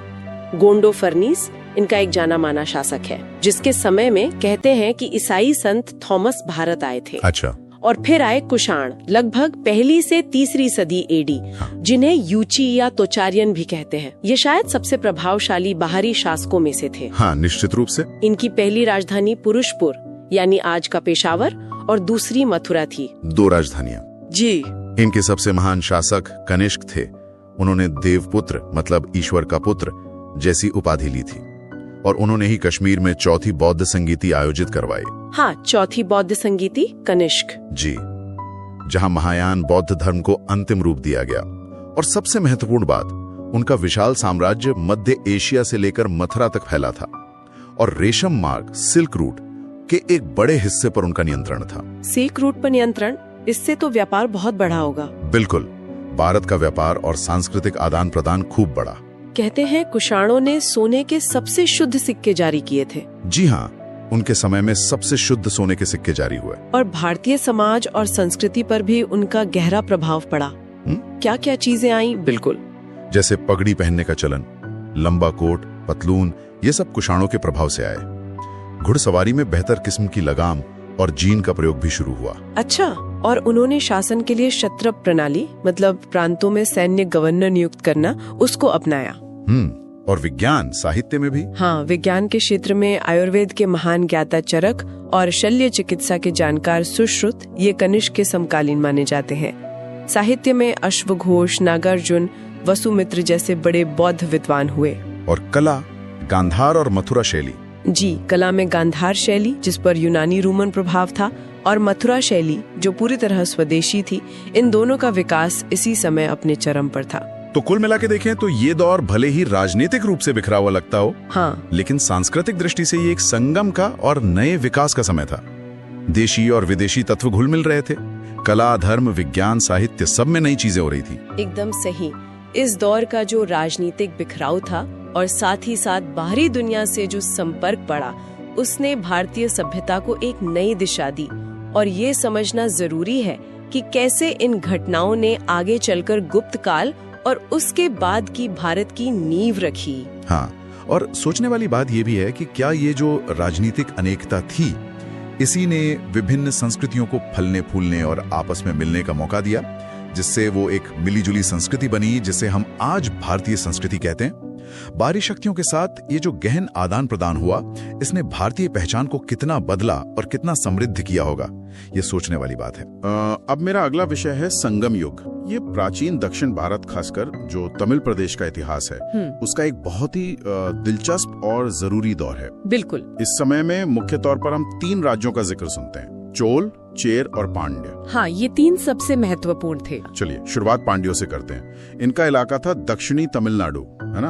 और मदुरै इनकी राजधानी। हाँ, मदुरै बहुत ही प्रसिद्ध शहर। और ये बात भी है कि यूनानी राजदूत मेगास्थनीज, उन्होंने भी पांड्यों का जिक्र किया है अपनी किताब में। अच्छा। और हाँ, पांड्य राज्य जो था वो मोतियों के लिए दुनिया भर में जाना जाता था। हाँ, मोती मैंने भी पढ़ा है। उनका रोम साम्राज्य के साथ जबरदस्त व्यापार था, खासकर ये जो कोरकई बंदरगाह था वहाँ से। कोरकई, हाँ। और इसका सबूत ये है कि उस इलाके में काफी रोमन सिक्के भी मिले हैं, तो ये उनकी आर्थिक ताकत दिखाता है। सही बात है। और एक और खास बात, पांड्य राजाओं ने ही तमिल कवियों की वो 3 बड़ी सभाएं, जिन्हें हम संगम कहते हैं, वो आयोजित करवाई थी। अच्छा, उन्हीं के संरक्षण में हुई ये सभाएं। समाज में भी कुछ अलग अलग वर्ग थे शायद। हाँ बिल्कुल। जैसे जो शासक वर्ग था उनको अरसर कहते थे, अरसर। और जो अमीर किसान थे वो वेल्लालर कहलाते थे। और एक निचला तबका भी था, कड़ैसियर। कड़ैसियर, ठीक है। बिल्कुल।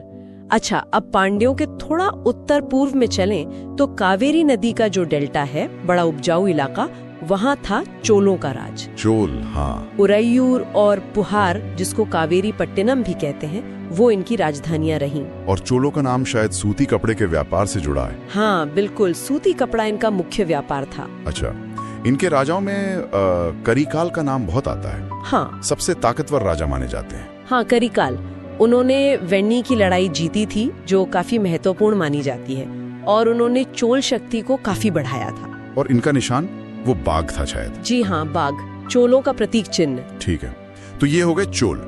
अब चेर राज्य की बात करें, ये आजकल का केरल और तमिलनाडु का कुछ हिस्सा यही था ना? हाँ बिल्कुल, आधुनिक केरल और तमिलनाडु का कुछ हिस्सा मिलाकर। इनकी राजधानी वंची या करुवूर थी। चेरों का भी रोम से अच्छा खासा व्यापार था, सुना है। मुजरिस और थोंडी ये इनके बड़े बंदरगाह थे। हाँ, मुजरिस तो बहुत ही फेमस पोर्ट था उस समय का। कहते हैं कि इनके इलाके में रोमन देवता ऑगस्टस का एक मंदिर भी था। सच में? ऑगस्टस का मंदिर?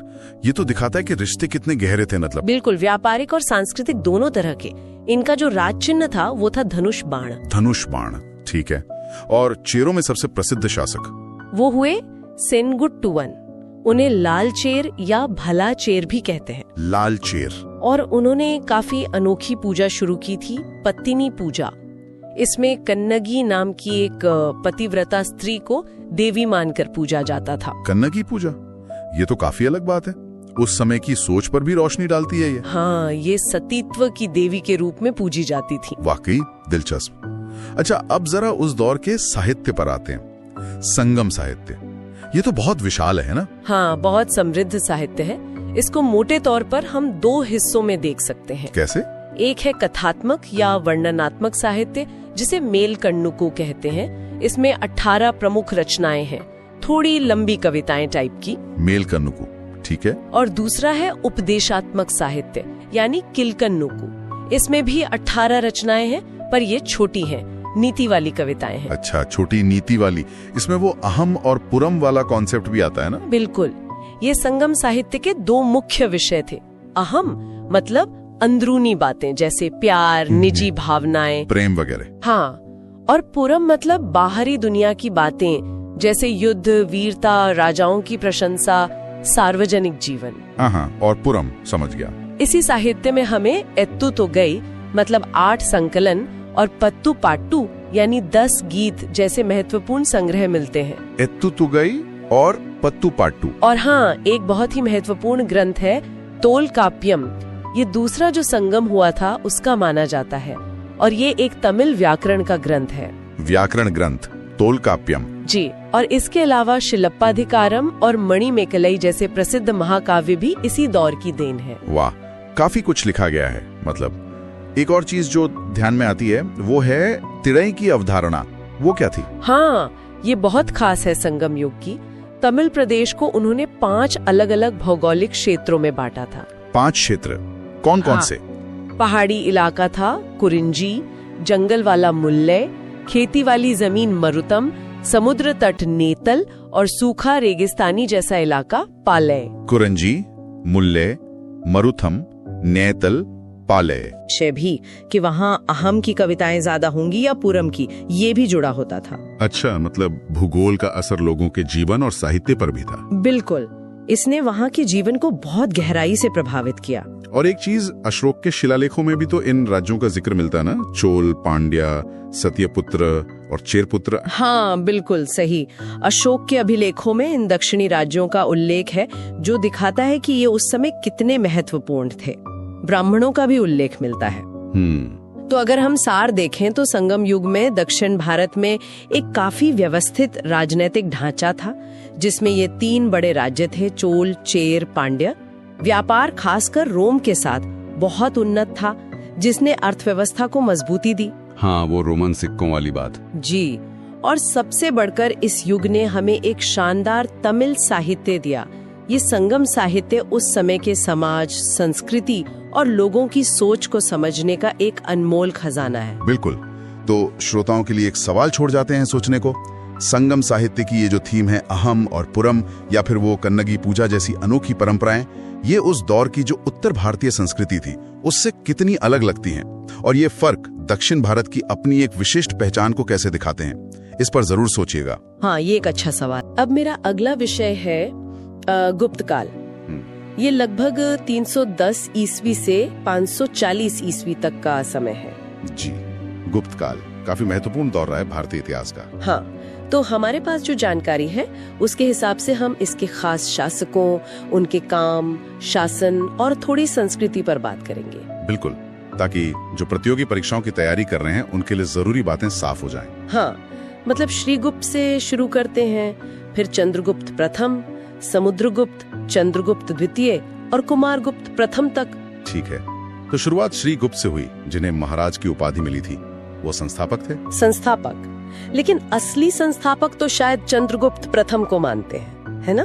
हाँ, ज्यादातर यही माना जाता है। उनकी उपाधि भी देखिए, महाराजा धीराज थी। अच्छा, तो ये उपाधि बड़ी थी श्रीगुप्त से। जी, और इन्होंने ही 319 ईस्वी में गुप्त संवत की शुरुआत की, ऐसा माना जाता है। और वो लिच्छवी राजकुमारी कुमार देवी से विवाह, वो भी तो खास था। हाँ बिल्कुल, वो सिर्फ शादी नहीं थी, एक तरह का राजनीतिक गठबंधन था।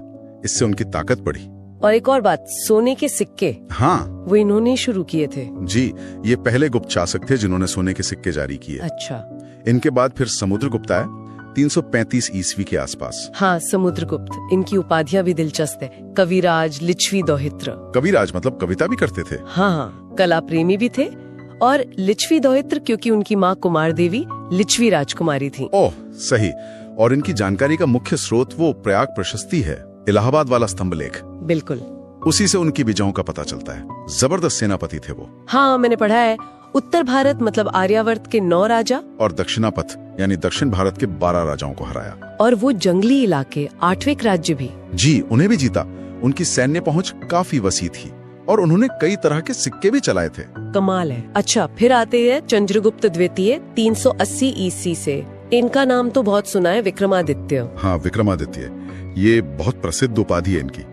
और भी उपाधियां थी, देवगुप्त, देवराज, देवश्री और शकारी। शकारी मतलब शकों को हराने वाले। जी हाँ। शकों का उन्मूलन इनकी एक बड़ी सैन्य उपलब्धि मानी जाती है। और इन्होंने भी विवाह संबंधों का इस्तेमाल किया था, है ना? बिल्कुल। नागराज कुमारी कुबेर नागा से खुद विवाह किया और अपनी बेटी प्रभावती गुप्त का विवाह वाकाटक नरेश रुद्रसेन द्वितीय से किया। दक्षिण में प्रभाव मजबूत हुआ इससे। बड़ी स्ट्रेटेजिक सोच थी। हाँ। और सबसे मशहूर बात, इनके दरबार में 9 रत्न थे। अरे वाह जी, 9 रत्न, जिनमें कालिदास, धन्वंतरी, वराह मिहिर, अमर सिंह जैसे दिग्गज शामिल थे।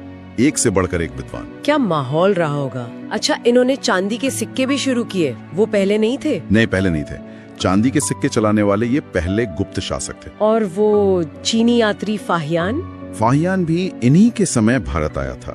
उसके विवरण से उस समय के समाज और जीवन के बारे में काफी कुछ पता चलता है। और उज्जैन को दूसरी राजधानी भी इन्होंने ही बनाया। जी, उज्जैन उस समय एक बड़ा व्यापारिक और सांस्कृतिक केंद्र बन गया था। इनके बाद आए कुमारगुप्त प्रथम, लगभग 415 ईस्वी में। हाँ, कुमारगुप्त प्रथम। इनका सबसे महत्वपूर्ण काम शायद नालंदा विश्वविद्यालय की स्थापना है। नालंदा, बिल्कुल।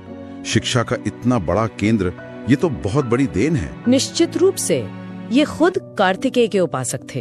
और इसी दौर में कालिदास के अलावा वात्स्यायन, विष्णु शर्मा जैसे लेखक भी हुए। जी हाँ, इसी काल से संबंधित माने जाते हैं। गुप्त काल साहित्य और कला के लिए भी स्वर्ण युग जैसा था। इतने बड़े साम्राज्य का प्रशासन कैसे चलता था? कोई खास व्यवस्था थी? हाँ, व्यवस्था काफी संगठित थी। पूरा साम्राज्य प्रांतों में बटा था, जिन्हें भुक्ति कहते थे। भुक्ति? अच्छा। और भुक्ति आगे जिलों यानी विषय में बटे होते थे। और सबसे छोटी इकाई थी ग्राम यानी गांव। और इनके अधिकारी? भुक्ति का प्रमुख उपरिख कहलाता था और विषय का प्रमुख विषयपति। और जैसे न्याय या सेना के लिए कौन थे? उनके लिए महादंड नायक जैसे पद थे। विदेश नीति या संधि विग्रह के लिए संधि विग्रहिक थे। और प्रांतों में कुमारामात्य भी महत्वपूर्ण अधिकारी होते थे। प्रशासन काफी विस्तृत लगता है। टैक्स वगैरह भी होते होंगे? हाँ, कई तरह के कर थे। एक था भाग, जो उपज का हिस्सा होता था। ठीक है। फिर भोग था, जो राजा को फल, फूल, सब्जी वगैरह के रूप में दिया जाता था।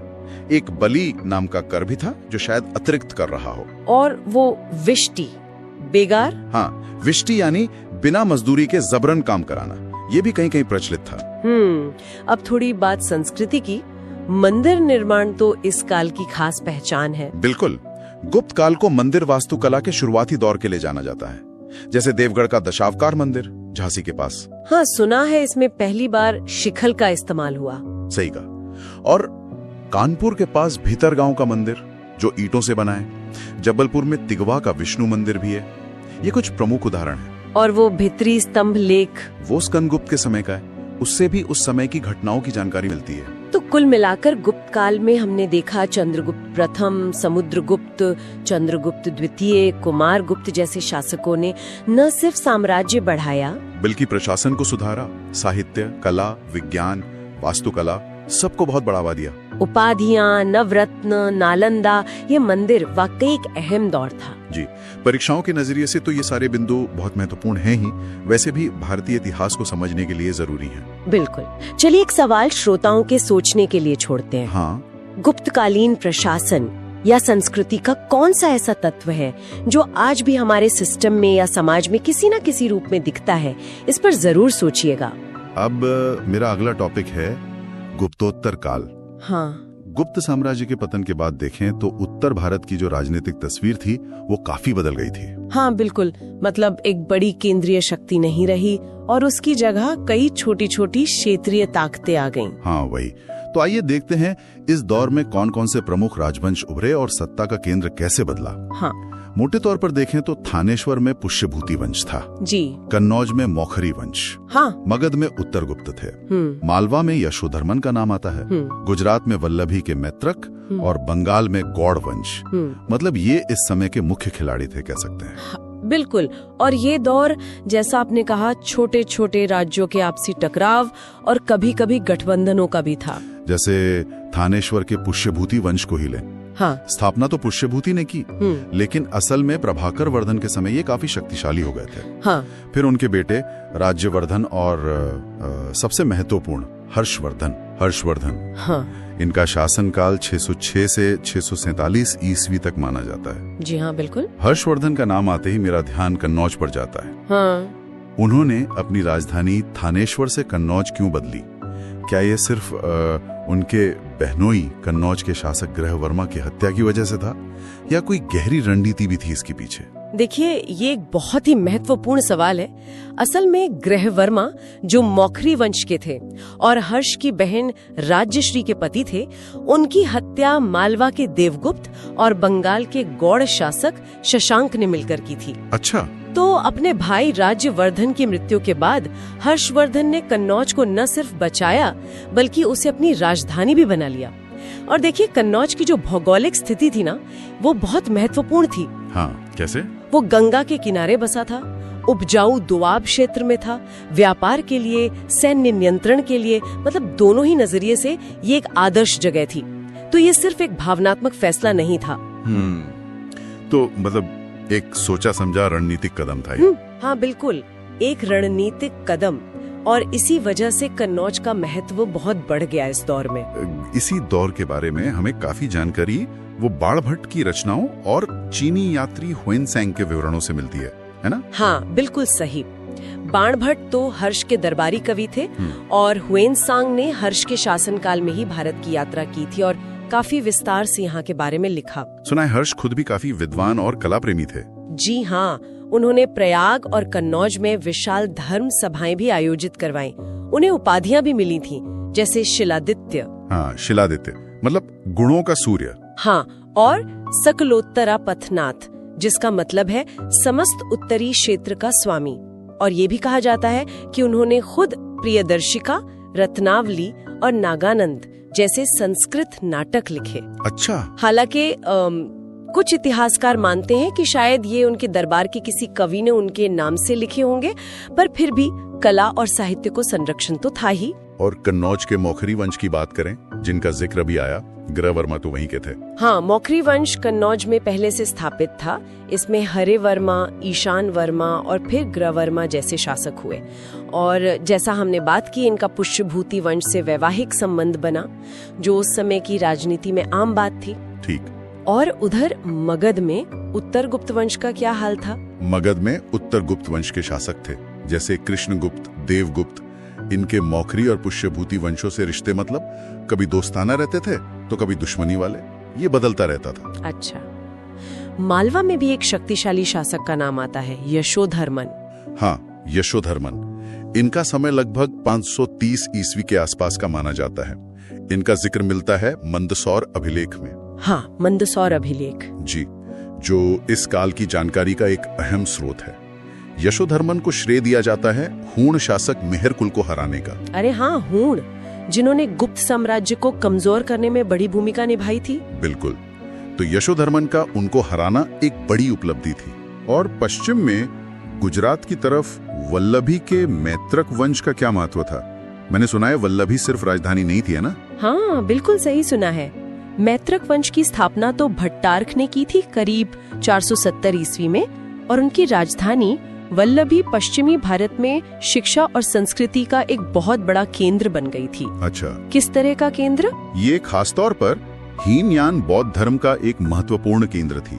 मतलब बौद्ध धर्म की जो शुरुआती शाखाएं थी उनमें से एक। और इतना ही नहीं, दूसरी जैन संगीति यानी जैन धर्म की दूसरी बड़ी सभा, वो भी यहीं वल्लभी में ही हुई थी। अच्छा, ये तो काफी महत्वपूर्ण है। जी हाँ, इसकी अध्यक्षता देवर्धि क्षमा श्रमण ने की थी।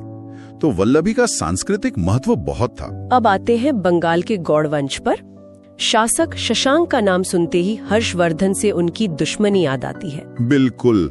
शशांक, जिनका समय लगभग 600 से 625 ईस्वी का है, वो एक महत्वाकांक्षी और काफी शक्तिशाली शासक थे।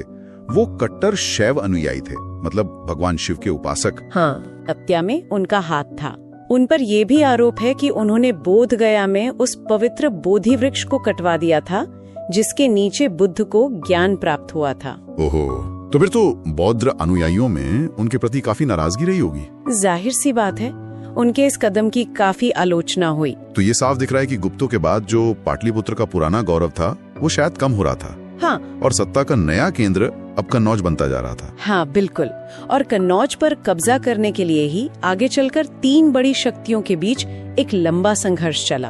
पूर्व से पाल, पश्चिम से गुर्जर प्रतिहार और दक्षिण से राष्ट्रकूट। हाँ, इसे ही त्रिपक्षीय संघर्ष कहते हैं ना? जी वही।